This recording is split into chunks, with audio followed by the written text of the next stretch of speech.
What's up, guys? Reploid Bill here, and I'm back for the second part of my I Collect entire Super Nintendo collection. So let's get right into it, picking up where we left off and showing off one of the biggest classics of all time. We have Star Fox.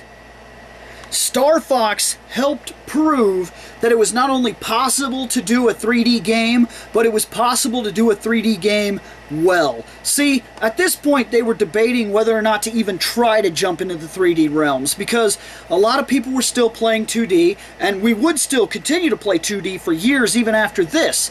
But in one bold move, they create the FX chip, the Super FX chip, which was specifically designed to work with specific Super Nintendo games, giving them that extra BAM!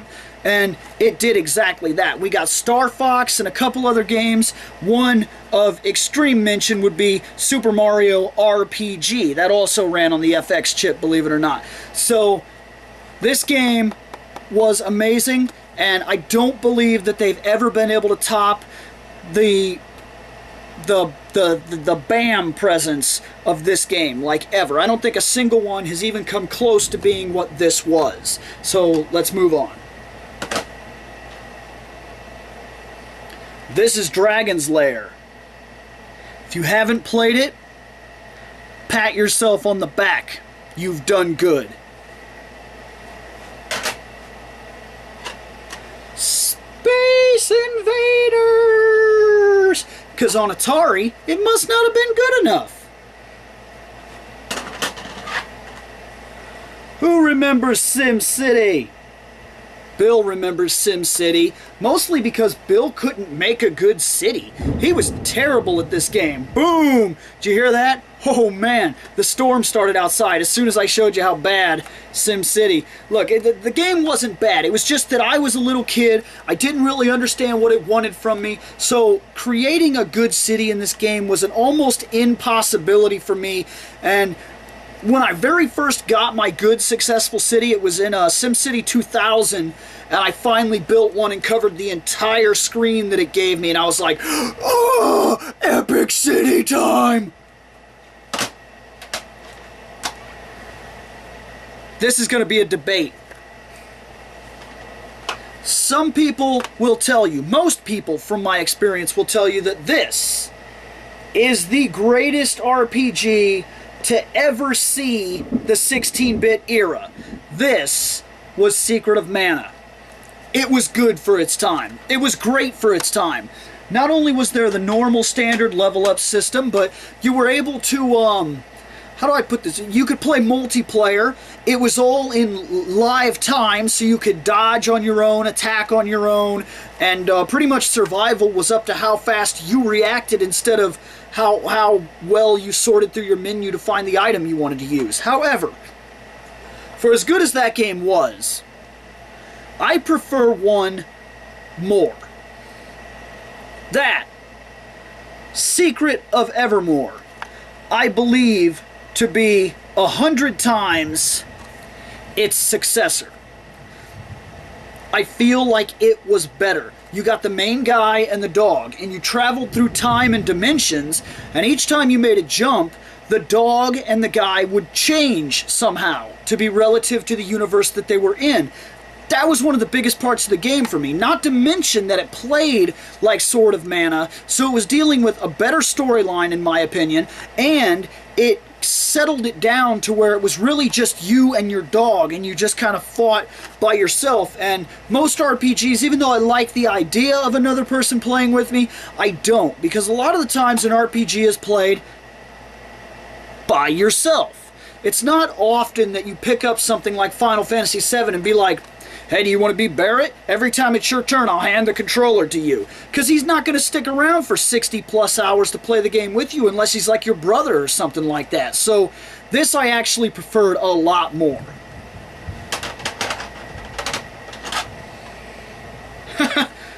Supers. No, wait. This is just my Street Fighter 2 Turbo. Street Fighter 2 Turbo. Look, I told you, they just kept pumping these things out. Super Mario All-Stars, that's the game just by itself without the Super Mario World. That's Super Mario 1, Super Mario 2, Super Mario 3, and Super Mario The Lost Worlds. All with redone graphics for the time to fit better on the, how do I put this, in the 16-bit era, because everything then was the 8-bit era, and they brought it up and re-enhanced the games to better work in the era that they were being presented in. Now, I'm not going to get into a big debate here because there's going to be an iCollect episode on this, but when you re-released this game for the Wii, shame on you. You could have redone those graphics in high-presented sprites, hand-drawn, the entire thing, HD'd it up a bit. You could have done 1,000 times better than what you did. Simply porting this game the exact same and charging me $60 was bullshit. Shame on you, Nintendo. Shame. That's Scooby-Doo. I've never played it. I don't intend to.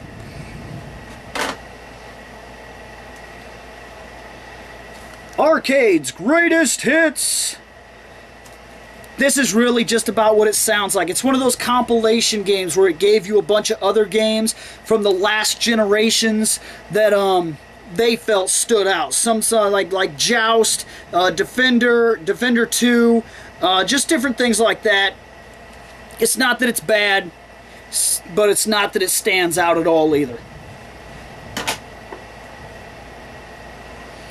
Battletoads and Double Dragon. Because Battletoads wasn't hard enough, and Double Dragon didn't have enough mutants, they put these two together. And believe it or not, for as ridiculous as it might have sounded, it worked. It was fun. It was great. It was an absolute great time. Even though I've never beat the game, I had a lot of fun. Batman Returns. Now, I know what you're thinking. Right off the bat, every single superhero movie that they've ever made that turns into a game sucks. And Batman Returns, a lot of people think that it did not add up to the first movie, and that it was just a little too dark and morbid and maybe a little creepy, and he meant for that. And even though he meant for it, it seemed a little bit like a cop-out. Like he was going more for a shock value than an actual storyline this time. And I can understand that. I can see where people get irritated about that. But the game is your standard everyday walk from left to right, beat 'em up. With a couple car scenes in there and things like that. It's actually not bad. For its time, it's pretty much on par with the other beat-em-ups that were coming out. Not Ninja Turtles, of course, but it does stand alone on its own pretty well, and it's kind of reminiscent of, say, the Superman game made by Blizzard at the time. If you can't tell, the storm's getting a little nasty here. We got some booms coming in on the camera, and you've seen my lighting flickered a bit. If this video ends, I'll have to pick it up wherever it ended. So, sorry if that ends up happening, guys. Captain America and the Avengers. The Lone Paladin, Mr. Nicholas Bennett, loves this game because he's retarded. This game sucks. Has terrible collision detection. You can only hit the guy once. Sometimes during your combo of duh, because you can only hit him that one time and he goes into a state of kind of being invincible, the first hit gets him, the second hit kind of gets him, the third hit gets him. And then during that second hit, they can actually hit you, and every time you get hit, even if it's by like a tiny pebble that was thrown, your guy's like, no! No! They should have said no about this game. John Madden Football. I'm under the impression this was the first John Madden football game. I've held on to it for a long time. I don't play it anymore, and I didn't play it that much back then to begin with, but hey, it's John Madden football, and guess it was worth collecting. This is Jeopardy! The Deluxe Edition! Because the original edition didn't have enough deluxe, I guess.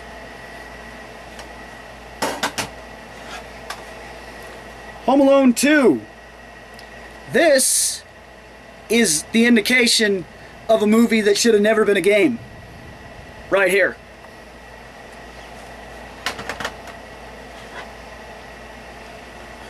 Gradius 3. Nobody should be without Gradius 3. I don't believe they've topped this game. I believe they've tried, maybe one or two valiant efforts, but nothing has topped Gradius 3. Not even that HD type of remake thing where they put it back on the marketplace and they try to convince you that it was a newer Gradius, but it was still Gradius 3 kind of No. No. If you can find this, you play this.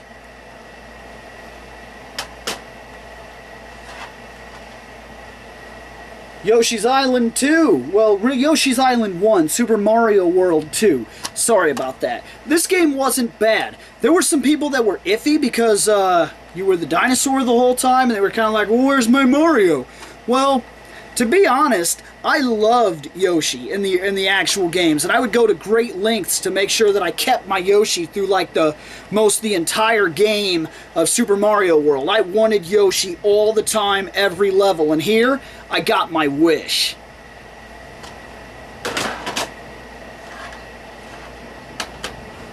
Super Mario World. What can I say about Super Mario World? It is wow. Easily one of the pinnacles of the Mario career, if you will. And I realize that Sunshine and different things like that were good, but if you're talking retro life, we're talking anything 16-bit and down that was kind of like the 2D Marios, it really, Super Mario 3, I believe, is at the top, and this is right underneath it, followed by Yoshi's World, and then down the ladder from there. This was a great game.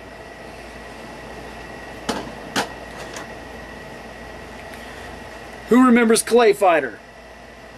Remember how I said that Street Fighter kind of took the market with a stranglehold? There were a couple oddities that came out that tried to use gimmicky type of fighting things to try to get an edge on what was going on, and this is one of those games that kind of put that edge out there. It was weird and it had an art design that kind of allowed you to enjoy it on a different aspect other than simply it being a fighting game. It was creative and interesting, so kudos to this, even though it's a terrible game.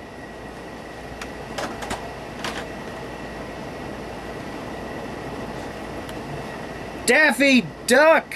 This is my Space Dodgers game. I believe, let me look at the name here. It was called Marvin Mission. I'm not exactly a huge Looney Tunes fan, but hey, when it comes to Marvin the Martian, he always caught my attention, so I had to pick this game up.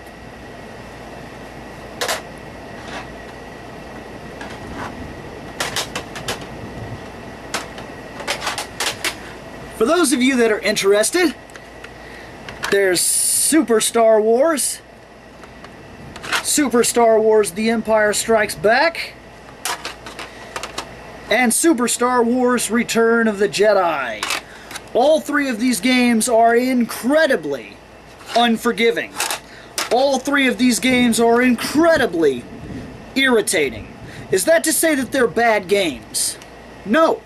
When I was a kid, I remember liking these games a lot, and I was good enough to actually beat all three of them consecutively. I could put the first one in, put the next, and just keep on going. And it was always a great time to be like, I'm Luke Skywalker! And it was awesome. It was a lot of fun. But when I went back to them recently, I was in for a shock. These games did not age well. If you're interested at all, little Reploid Productions up there, go ahead and click it and look through our videos. There was a Star Wars review, Super Star Wars review, and man,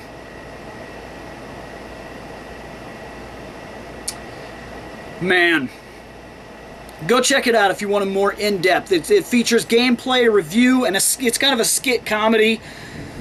If I had to compare it to something, I would say it's more along the lines of something you would see from something like James Rolfe, like the Angry Video Game Nerd, but I wasn't really trying to copy or even tribute him. I just thought that I had this really good idea, and I think it turned out to be a great video. So if you want to see the review, click up there and go check it out. Storm is getting bad here. Luckily, we're on our last 3 games because the storm probably isn't going to let me do too much more of this before it gets so loud that it starts interfering with what I have to say. Donkey Kong Country, Donkey Kong Country 2, and Donkey Kong Country 3. There is no Super Nintendo collection that should exist without these 3 games. These are a trifecta of greatness. Without a doubt, those are platforming masterpieces. We're not talking exactly Mario level here, but it cannot be anything but a very, very close second. I would recommend Donkey Kong Country without a doubt. All 3 games guaranteed. And for proof of that, you'll notice that the Donkey Kong Country formula has fell back onto what they did there. So this has been my entire iCollect SNES Part 2 collection. That's every game I've ever owned, and a big crazy storm outside, and take it easy, guys. Oh, sorry, as always, if there was any game you'd like to see more in-depth, a review of, or something like that, or simply tell me what I'm missing, or maybe a game that you weren't 100% sure on and you'd like a little bit more details, it's comment section below. Video responses are always welcome, and this storm's gonna cut us off now, so take it easy, guys.